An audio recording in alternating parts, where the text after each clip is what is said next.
Hello guys, good evening. Welcome on my channel shape life with Neha. कैसे हैं आप लोग सब गाइस? हम बहुत बहुत बढ़िया हैं।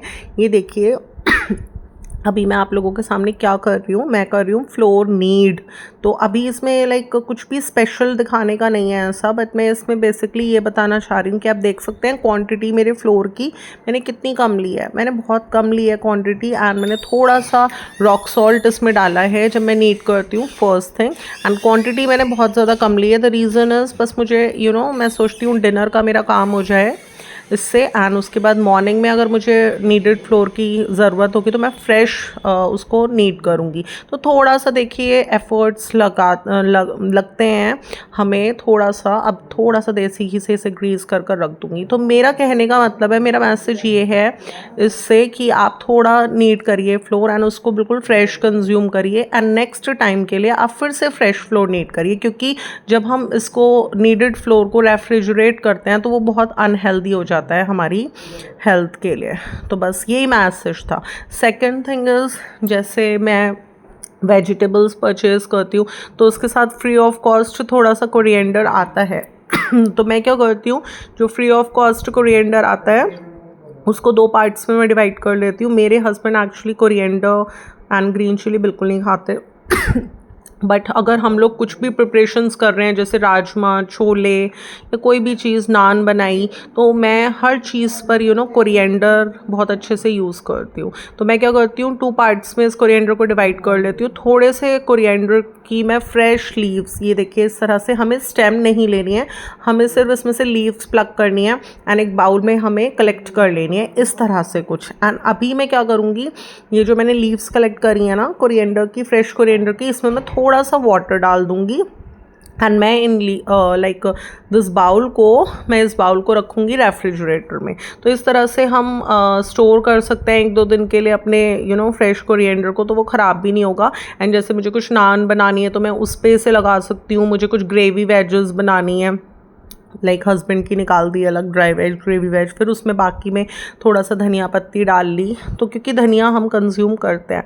अब आती है बात कि किस तरह से हमें ग्रीन चिलीज़ को स्टोर करना चाहिए कि वो थोड़ा ज़्यादा टाइम तक स्टोर रह सकें एंड फ्रेश रह सकें। तो उसके लिए क्या करना है, सबसे पहले ग्रीन चिलीज़ भी थोड़ी सी फ्री ऑफ कॉस्ट ये लोग दे देते हैं वेजिटेबल्स के साथ, तो इतनी मेरे लिए मोर देन एनफ होती हैं, क्योंकि मैं पूरे दिन में एक या दो ग्रेवी वेज मेरी ऐसी बनती हैं जिसमें मिनिमम 2 ग्रीन चिलीज़ मुझे अ डे में नीडेड होती है। तो इसमें 5-6 होती हैं, तो आराम से मेरी 3-4 दिन चल जाती हैं। तो मैं क्या करती हूँ, इन्हें वॉश करती हूँ, खूब अच्छे से ड्राई करती हूँ, और फिर ये जो इनकी रूट्स हैं ना, ये रूट्स जो होती हैं ना ग्रीन चिलीज़ की, ये इनको मॉइस्चर प्रोवाइड करती हैं, जिसकी वजह से ये बहुत जल्दी ख़राब हो जाती हैं। तो हमें क्या करना चाहिए, ग्रीन चिलीज़ को वॉश कीजिए, ड्राई कीजिए, उनकी रूट्स को कट कीजिए, और फिर उसके बाद उनको एक पेपर के अंदर स्टोर कीजिए, एंड फिर आप उसे किसी भी बॉक्स में, किसी भी चीज़ में स्टोर कर सकते हैं। तो अगर आप इस तरह से ग्रीन चिलीज़ स्टोर करेंगे तो उनका कलर चेंज नहीं होगा एंड वो फ्रेश रहेंगी, क्योंकि आपने उनकी रूट्स को सेपरेट कर दिया। तो बस एक नॉर्मल ट्रेडिशनल तरीके से मैंने ग्रीन चिलीज़ को स्टोर कर रही हूँ पेपर में, एंड बाउल के अंदर रख दूँगी। एंड जब भी मुझे नीडेड होगी, जैसे मैंने बताया, मैं प्योरीज में वेजिटेबल्स में tomato and onion, green chilli, red dry chilli, garlic, peels, इन सबको बॉयल कर लेती हूँ। तो एक ग्रीन चिली निकाली इसमें से एंड बॉयल कर ली एंड यूज़ कर ली, तो 3-4 दिन मेरी बहुत आराम से चलती हैं। तो इस तरह से करती हूँ मैं ग्रीन चिलीज़ को स्टोर। अब आती हैं ये वेजिटेबल्स, जैसे कि टोमेटो, कैप्सिकम एंड कुकुम्बर भी। ये 3 वेजिटेबल्स ऐसी हैं जिन्हें हमें ओपन यूटेंसिल में या बास्केट में स्टोर करना चाहिए। आप चाहें तो ऊपर से कॉटन के क्लॉथ से इन्हें ढक सकते हैं, बट इन्हें कभी भी, इन वेजीज़ को आपको रेफ्रिजरेट नहीं करना चाहिए, वो बहुत ज़्यादा अनहेल्दी होता है। पोटैटोज़ एंड अनियन हमें कभी रेफ्रिजरेट नहीं करने चाहिए, ये तो नॉलेज 100% लोगों को या 99% लोगों को होती है। बट क्या आपको पता है, टोमेटोज़, कैप्सिकम एंड कुकुम्बर यानी खीरा, शिमला मिर्च और टमाटर, ये तीनों चीज़ें भी हमें खुले किसी बर्तन में या बास्केट में स्टोर कर कर रखना चाहिए। तो मैंने सब टमाटोज़ को, कैप्सिकम को वॉश किया, ड्राई किया एंड उन्हें खुले बर्तनों में मैंने स्टोर किया, क्योंकि मीनवाइल अभी मेरी बास्केट्स मुझे मिल नहीं रही हैं। टोकरियाँ जिन्हें कहते हैं, तो मैंने कैसरॉल्स लिए, उनमें स्टोर कर दिया एंड अभी मैं इन्हें किसी सूती कपड़े से ढक दूँगी। तो ये 2-3 दिन ऐसे ही बाहर ही रहेंगे एंड मैं बाहर से ही इनको लूँगी और यूटिलाइज़ करूँगी। तो गाइज़ ये थी कुछ हेल्दी टिप्स जो कि मैंने आज आप लोगों के साथ शेयर करी कि कौन कौन सी वेजिटेबल्स हैं जो कि हमें लाइक रेफ्रिजरेट नहीं करनी चाहिए, क्या क्या हमें रेफ्रिजरेट नहीं करना चाहिए। मैंने कुछ इंपॉर्टेंट एंड हेल्दी टिप्स आप लोगों के साथ शेयर करी एंड अभी मैं अपना डिनर प्लेट करने जा रही थी एंड साइड बाय साइड मैंने आज लंच भी नहीं किया था, आफ्टरनून में बिल्कुल टाइम नहीं मिला एंड कुछ हेल्थ भी ऐसी थी, तो बस मैं अपना लंच लगाने वाली थी, लंच के लिए प्लेट। एंड लंच में बनाए थे मैंने दाल चावल, तूर दाल चावल एंड बॉइल्ड राइस एंड मैंने बनाया था बैंगन का भरता एंड चपाती। तो मैंने पूरा प्रॉपर लंच तैयार किया था, बट कई बार होता मेरी हेल्थ ठीक नहीं होती तो बस मेरा लंच ऐसे ही रखा रहता है, तो फिर मैं उसको इवनिंग में 7 PM तक खा लेती हूँ एंड फिर डिनर की छुट्टी। तो बस अभी मैं थोड़ा सा फ्रूट्स वगैरह चॉप कर रही थी। मैंने आप लोगों को बताया था वाटरमेलन एंड मैंगो, ये 2 फ्रूट्स ऐसे हैं जो कि हमारे यहाँ समर्स में 90% खाए जाते हैं, फैमिली में सबको पसंद हैं। एक वाटरमेलन आता है, वो मुश्किल से 1 दिन चलता है मेरा एंड वाटरमेलन एक ऐसा फ्रूट है जो हमारे बॉडी को हाइड्रेट रखता है, तो इसलिए हमें खाना चाहिए वो समर्स में। तो बस अभी मैंने वाटरमेलन को करा है चॉप एंड थोड़ा सा मैंने उसके ऊपर डाला ब्लैक सॉल्ट यानी काला नमक एंड थोड़ी सी डाली मैंने इस पर ऊपर से काली मिर्च। तो मैं तो ये दोनों चीज़ें स्प्रिंकल करती हूँ वाटरमेलन पर और फिर सर्व करती हूँ। आप बता सकते हैं मुझे कमेंट सेक्शन में आप किस तरह से प्लेटिंग करते हैं, आप किस तरह से सर्व करते हैं, कौन से स्पाइसेस डालकर आप वाटरमेलन को सर्व करते हैं। तो मेरा तो वे बिल्कुल अलग है, मैंगो सर्व करने का वे बिल्कुल अलग है, मैं उस पर चाट मसाला डालकर सर्व करती हूँ एंड पपाया पे मैं बहुत सारे स्पाइसेस डालती हूँ, जैसे कि ब्लैक सॉल्ट, जैसे कि भुना पिसा जीरा पाउडर, जैसे कि चाट मसाला, जैसे कि ब्लैक पेपर पाउडर यानी काली मिर्च का पाउडर एंड ऊपर से मैं थोड़ा सा लेमन स्क्वीज़ कर देती हूँ पपाया पे, थोड़ी सी मैं देसी खांड भी डाल देती हूँ। तो बहुत चटपटा एंड बहुत टेस्टी एंड यमी सा वो लगता है। एंड जब मैं वाटरमेलन सर्व करती हूँ तो थोड़ा सा काला नमक एंड काली मिर्च का पाउडर डालकर सर्व करती हूँ। तो गाइज़ अलग अलग वेज़ होते हैं सबके, आप लोग भी बता सकते हैं किस तरह से आप कौन से फ्रूट्स पर क्या क्या स्पाइसेस डालते हैं सर्व करते हैं। बस अभी मेरा आलू गोभी ड्राई वेज का स्टफ़ पराठा बना रही थी मैं। एक्चुअली आफ्टरनून में मैंने थोड़ा सा ये वाली ड्राई वेज भी बनाई थी एंड ये बहुत ज़्यादा खाई नहीं गई, तो मैंने सोचा कि अभी इसको मैश कर लेती हूँ। तो मैंने आलू गोभी ड्राई वेज को अच्छे से मैश कर लिया हैंड से एंड फिर उसके बाद इसके स्टफ़ पराठे बना लिए। तो बस एक स्टफ़ पराठे से भी बहुत अच्छे से पेट भर जाता है। तो बस मैंने बटर के साथ इसको प्लेट करूँगी, बटर रख लिया है अमूल बटर मैंने एंड अभी मैं आलू गोभी ड्राई वेज का स्टफ़ पराठा बना रही हूँ, जिसके लिए मैं देसी घी यूज़ करती हूँ एंड अगर आप ऑयल यूज़ करते हैं तो आप ग्राउंडनट ऑयल यूज़ कर सकते हैं, जो कि बहुत हेल्दी ऑयल होता है एंड हमारा कोलेस्ट्रॉल बिल्कुल इंक्रीज़ नहीं होता अगर हम ग्राउंडनट ऑयल यूज़ करते हैं।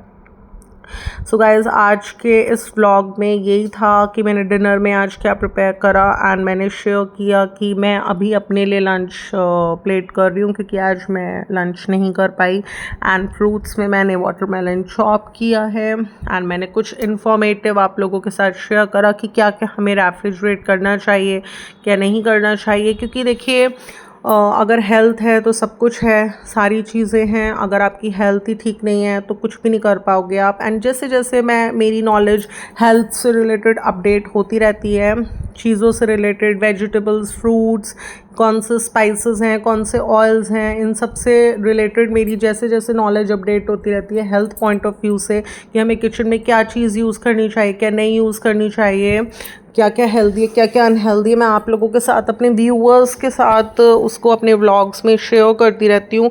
अब जैसे कुकिंग वेयर्स की बात आती है, कुकवेयर्स की, तो मैंने बताया था कि सेरेमिक के कुकवेयर्स या फिर कास्ट आयरन के कुकवेयर्स सबसे ज़्यादा हेल्दी होते हैं या फिर स्टील के कुकवेयर्स। तो आप नॉन स्टिक एंड एल्यूमिनियम को बिल्कुल अपनी किचन से निकाल दीजिए एंड ये जो मैंने तीनों बताए हैं इनको आप यूज़ कर सकते हैं। तो अभी मेरी फ्यूचर प्लानिंग्स में भी था एंड मैंने बताया था सेरेमिक की जो कढ़ाई है वो आग नहीं पकड़ती है, सेफ़ भी है यूज़ के लिए। बट जब मुझे पूरी वगैरह डीप फ्राई करनी होती हैं तो उसमें ज़्यादा पूरी मैं इकट्ठा डीप फ्राई नहीं कर पाती। तो मेरी प्लानिंग्स हैं इस ईयर 2025 में कि धनतेरस के ओकेजन पे, जो कि एक शुभ डे होता है किसी भी यूटेंसिल को परचेज़ करने का, मैंने या तो इधर कास्ट आयरन या फिर सेरेमिक की बड़ी कढ़ाई भी लेनी है क्योंकि अभी स्टिल मैं एक एल्युमिनियम की कढ़ाई अपनी किचन में यूज़ कर रही हूँ। एल्युमिनियम मैंने बताया था ना बहुत अनसेफ होता है, बट मैं स्टिल यूज़ कर रही हूँ अभी, क्योंकि जैसे मुझे क्रीम वगैरह चर्न करनी होती है तो उसके लिए मुझे इस तरह की कढ़ाई चाहिए होती है लार्ज क्वांटिटी में, जिसमें हम स्टोर कर सकें। तो बस धनतेरस पे जैसे ही मैं लाइक कास्ट आयरन से मैं रिप्लेस करूँगी अपने एल्युमिनियम को। एंड काफ़ी हद तक मैंने माइक्रोवेव के लिए भी ग्लासवेयर्स परचेज कर चुकी हूँ, क्योंकि कहते हैं कि हमें प्लास्टिक के यूटेंसिल्स बिल्कुल माइक्रोवेव में यूज़ नहीं करने चाहिए, बहुत अनसेफ होते हैं। We should always use glasswares. तो मैंने बोरोसिल का भी काफ़ी कलेक्शन बनाया है रीहीटिंग पर्पस के लिए। कुछ मैंने ब्लिंकिट से ऑर्डर करा, कुछ मैंने ऑनलाइन ऑर्डर करा। बोरोसिल एक अच्छी ब्रांड है ग्लासवेयर्स में। तो अभी मैं तूर दाल को थोड़ा सा माइक्रोवेव में रीहीट कर रही थी अपने लिए। एंड गाइस, तूर दाल हमारी एक ऐसी दाल होती है जो कि अगर हम जैसे आफ्टरनून में बनाई एंड हम उसे 2-3 घंटे बाद कंज्यूम कर रहे हैं तो वो थोड़ी ड्राई फॉर्म में आ जाती है। तो जैसे मैं कितनी बार अपनी बिटिया से कहती हूँ कि लंच प्लेट कर दो, तो वो क्या करती है, उसको ऐसे ही वो गर्म करती है, रीहीट करती है और वो मुझे दे देती है, तो उसका ना टेस्ट भी चला जाता है। तो हमें तूर दाल को क्या करना चाहिए, जब भी हम प्लेट करें तूर दाल को, लाइक आफ्टरनून में बनाई है और हमें डिनर में प्लेट करनी है, तो हमें क्या करना चाहिए, हमें बहुत थोड़ा सा वाटर उसमें डालकर उसे खूब अच्छे से करना चाहिए मिक्स, एंड उसको रीहीट करनी चाहिए। एंड जब वो बिल्कुल पतली हो जाती है उसके ऊपर हम एक छौंका और उसमें देसी घी के अंदर हींग, जीरा एंड थोड़ा सा लाल मिर्च पाउडर डालकर ऊपर से हम लगा सकते हैं। तो हमेशा ये तरीका होना चाहिए तूर दाल को कंज्यूम करने का, अगर हम नेक्स्ट टाइम में उसको कंज्यूम कर रहे हैं, जैसे कि जिस टाइम हमने बनाई है उससे नेक्स्ट टाइम में। तो बस अभी मैंने लगाया फटाफट। ये है मेरी चपातीज़ जो कि मैंने आफ्टरनून लंच में बनाई थी। एंड बस अभी मैं फटाफट अपना लंच प्लेट कर लूँगी। ये तो बहुत इमरजेंसी की बात होती है कि हम लोग ने बना कर रखा एंड कुछ हेल्थ इशू है या कोई भी रीज़न है हम लंच नहीं कर पाए, तो हम लोग ठंडी चपातीज़ कंज्यूम कर रहे हैं। अदरवाइज़ मैं बिल्कुल कोशिश करती हूँ फ्रेश फ्लोर नीट करूँ, फ्रेश चपातीज़ बनाऊँ, फ्रेश अपनी बिटिया को सर्व करूँ, फ्रेश ही मैं खुद खाऊँ, फ्रेश ही अपने बच्चों को दूँ एंड फ्रेश ही मैं अपने हस्बैंड को दूँ। तो guys, fresh eating fresh food, eating fresh fruits, eating fresh everything fresh is very good for our health. हमें कोशिश करनी चाहिए कि रेफ्रिजरेटेड फूड हमें 100 टाइम में से मुश्किल से 1 या 2 बार किसी एमरजेंसी में खाना चाहिए। आप ड्राई वेजेस को कम क्वांटिटी में बनाइए, एंड फिर भी अगर आपको लगता है कि थोड़ा सा ज़्यादा बन गई है तो किसी तरीके से आप उस अपने लेफ़्ट ओवर को यूटिलाइज़ करने की कोशिश कीजिए। जैसे कि मैंने आफ्टरनून में आलू गोभी ड्राई वेज बनाई थी एंड मुझे लगा कि थोड़ा ज़्यादा बन गई है मुझसे, तो मैंने एक्चुअली ज़्यादा नहीं बनी है, तो 1-2 जनों ने नहीं खाई थी, तो बस मैंने फिर उसको मैश कर उसके स्टफ़ पराठे बनाकर उसे डिनर में बिल्कुल फिनिश कर दिया। मैंने नेक्स्ट डे के लिए उसको नहीं रखा।